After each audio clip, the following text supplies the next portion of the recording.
Bismillahirrahmanirrahim. Assalamualaikum warahmatullahi wabarakatuh.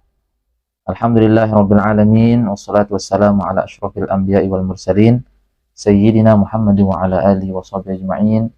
Subhanaka la ilma lana illa ma 'allamtana innaka antal alimul hakim. Rabbi shrah li sadri wa yassir li amri wahlul 'uqdatam min lisani yafqahu qawli amma ba'du. Alhamdulillah pada hari ini kita diberikan kesehatan, keafiatan oleh Allah Subhanahu wa taala di bulan yang sangat mulia yaitu bulan Sya'ban, di mana kita akan mempersiapkan diri untuk menghadapi bulan yang sangat mulia yaitu bulan suci Ramadan. Tentunya dengan menyiapkan kesehatan, kemudian ketahanan tubuh kita supaya nanti puasa kita di bulan suci Ramadan, ibadah kita menjadi sempurna insya Allah. Karena dengan kesehatan, insya Allah kita akan semangat untuk mengerjakan ibadah kepada Allah Subhanahu wa taala, terutama di bulan suci Ramadan. Sekarang kita akan lanjutkan bahasan kita yang kemarin. Sekarang akan kita bahas tentang syarat-syarat sahnya berpuasa. Itu harus kita ketahui. Kenapa? Karena tanpa kita mengetahui syarat sah puasa, kita nggak tahu ini puasa kita apakah sah atau tidak, diterima atau tidak oleh Allah. Masalah diterimanya itu tentu urusan Allah Subhanahu wa taala. Akan tapi kita harus mengetahui hukum apakah puasa kita ini sah secara syariat atau secara agama Islam. Itu yang akan kita bahas insya Allah pada hari ini. Mari kita mulai dengan mengucapkan Bismillahirrahmanirrahim. Di sini sudah disebutkan oleh para ulama, faslun fi syuruti sihhati shaum. Pasal tentang syarat-syarat sahnya berpuasa. Disebutkan oleh para ulama, yang pertama syarat dari sahnya kita berpuasa adalah niat. Karena niat ini adalah fondasi utama ketika kita melakukan ibadah kepada Allah Subhanahu wa taala, yang sesuai dengan hadis baginda Rasulullah sallallahu alaihi wasallam, innamal a'malu binniyat. Sungguhnya sahnya semua amal ibadah kita adalah tergantung niat. Itu ibadah baik sholat, kemudian zakat atau haji, apalagi puasa, harus ada niat atau bertujuan untuk melakukan sebuah ibadah. Ini fondasi utama. Di puasa ini disyaratkan harus niat. Fa in kana fardhan ushturita at-tabyitu. Kalau dia puasa fardu, maka diharuskan berniat pada malam hari. Tabyid itu artinya malam hari. Kita berniat. Yang namanya malam hari tentunya setelah terbenamnya matahari sampai sebelum terbitnya fajar. Itu namanya malam. Walaupun orang tersebut belum berbuka puasa, maka dia sudah bisa melaksanakan niat atau melakukan niat. Ini tentunya untuk puasa wajib seperti puasa di bulan suci Ramadan dan puasa nazar. Kemudian yang kedua disyaratkan tentunya at-ta'yin, yaitu menentukan jenis puasa seperti puasa Ramadan dan puasa nazar. Tapi yang kita akan bahas dulu, seperti puasa Ramadan dan puasa nazar, ya, itu diharuskan untuk ta'yin atau menentukan jenis puasa. Tapi sebelum kita lanjut, kita akan bahas dulu tentang niat. Ini sangat luas sekali tentang niat. Kapan kita berniat? Kalau puasa Ramadan besoknya, kita harus mulai berniat setelah terbenamnya matahari atau ketika maghrib, ditandai dengan azan, atau kalau sudah terbenam matahari itu kalau sudah azan atau terbenam matahari, maka diperbolehkan untuk berniat di sana. Oke, itu ya. Niat ini katanya diharuskan setiap hari, ya, setiap hari. Setiap hari berniat. Jadi tidak sah kita berniat satu kali di malam pertama saja pada bulan suci Ramadan berniat untuk puasa 1 bulan penuh.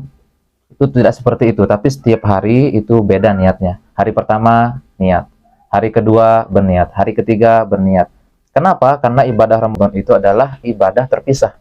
Hari pertama, hari kedua, ketiga, selanjutnya itu terpisah. Terpisah dengan malam hari, ya. Malam hari itu kita boleh berbuka, boleh makan, boleh minum. Oleh sebab itu, untuk esok harinya kita diharuskan untuk berniat lagi. Nah, setiap harinya. Nah, kecuali misalnya diperbolehkan kita untuk berniat di malam pertama bulan suci Ramadan kalau kita mengikuti pendapatnya Imam Malik. Tentunya kita taklid atau berniat untuk mengikuti mazhab Maliki. Supaya nanti kalau kita lupa berniat di malam-malam selanjutnya bulan suci Ramadan, bisa digantikan dengan niat pertama, yaitu pada malam pertama bulan suci Ramadan. Nah, itu sebabnya sangat penting sekali kita mengetahui tentang niat ini. Kemudian katanya di sini, wala yajzi'ut tasahhuru 'anin niyah. Sahur itu tidak bisa menduduki tempat niat, ya. Wa in qasada bihi taqawwiya 'ala shaumi. Meskipun dia misalnya berniat dengan dia makan sahur supaya dia kuat berpuasa. Tapi ini tidak bisa dikategorikan sebagai niat, karena niat itu memiliki definisi tertentu. Harus dia terlintas dalam hatinya dia akan melaksanakan puasa sesuai dengan syarat-syaratnya, sesuai dengan sifat-sifatnya yang wajib diutarakan ketika berniat. Kalau hanya makan sahur, niatnya untuk kuat berpuasa itu bukan niat. Atau misalnya dia enggan untuk makan. Kenapa dia tidak makan? Oh, karena supaya saya misalnya ya, dia mencegah dirinya dari makan, itu juga tidak dikatakan sebagai niat, tidak sah sebagai niat. Harus ada rukun-rukun niat yang harus dia ketahui, apa yang harus dia niatkan, apa yang harus dia utarakan dalam niatnya. Nah, itulah dia tentang niat. Kemudian yang kedua yang saya bilang syarat tadi itu adalah at-ta'yin, atau menentukan jenis dan nama puasa yang akan dilaksanakan. Seperti contohnya puasa Ramadan, atau puasa nazar, atau puasa kafarah. Itu harus jelas namanya. Saya niat puasa Ramadan. Kalau hanya mengatakan saya niat berpuasa, itu belum jelas namanya. Tidak ada di sana nanti at-ta'yin, atau menentukan puasa apa yang ingin dia laksanakan. Oke, kita akan lanjutkan supaya tidak terlalu panjang lebar. Kemudian wasyartu sihhati shaumi aidan al-imsaku 'anil jima'i amdan. Tentunya syarat sah berpuasa harus menahan diri dari sesuatu yang bisa membatalkan puasa, contohnya anil jima'i amdan, melakukan hubungan suami istri secara sengaja. Ini akan membatalkan puasa. Nah, disyaratkan supaya puasa kita sah dan mendapatkan ganjaran di sisi Allah Subhanahu wa taala, maka kita menahan diri dari berhubungan. Itu untuk yang sudah menikah ini tentunya ya. Nah, wa anil istimna, juga menahan diri dari penyebab keluarnya mani atau mengeluarkan mani secara sengaja, itu juga harus kita jaga. Nauzubillah ya, mudah-mudahan kita semua tetap fokus beribadah kepada Allah Subhanahu wa taala dan dijauhkan dari perkara-perkara yang diharamkan oleh Allah Subhanahu wa taala. Wa anil istisqa, atau istisqa, afwan, bukan istisqa katanya ini ya. Wa anil istiqaah, dan menahan diri dari menyengaja untuk muntah. Ini yang akan membatalkan puasa ya. Kalau kita sengaja, itu akan membatalkan puasa. Baik ada yang kembali ke dalam tenggorokan atau tidak ada. Yang penting kita sengaja untuk mengeluarkan muntah, itu akan membatalkan puasa.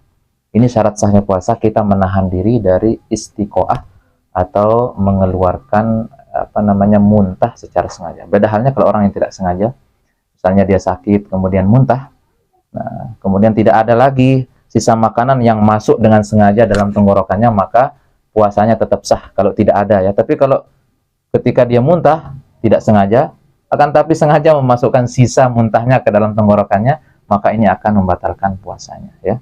Tapi kalau tidak sengaja itu tidak menjadi masalah. Nah, kemudian yang selanjutnya wa an wusuli ainin ila ma yusamma jaufan, atau masuknya suatu zat atau makanan atau benda apapun saja ke dalam tenggorokan, atau apa saja yang dinamakan sebagai kerongka atau tenggorokan. Baik tenggorokan atau rongga yang dalam tubuh kita ini, kalau ada sesuatu yang masuk ke dalamnya, maka akan membatalkan puasa. Maka ini termasuk syarat sahnya puasa kita tahan dari hal-hal yang membatalkannya. Kabatini udhunin, seperti ke dalam telinga, masuknya suatu ke dalam telinga. Au ihlilin. Ihlil ini artinya lubang kencing, laki-laki itu namanya ihlil. Kalau memasukkan sesuatu lewat sana, itu akan membatalkan puasanya. Min manfadhin maftuh, itu termasuk rongga yang terbuka dalam tubuh kita.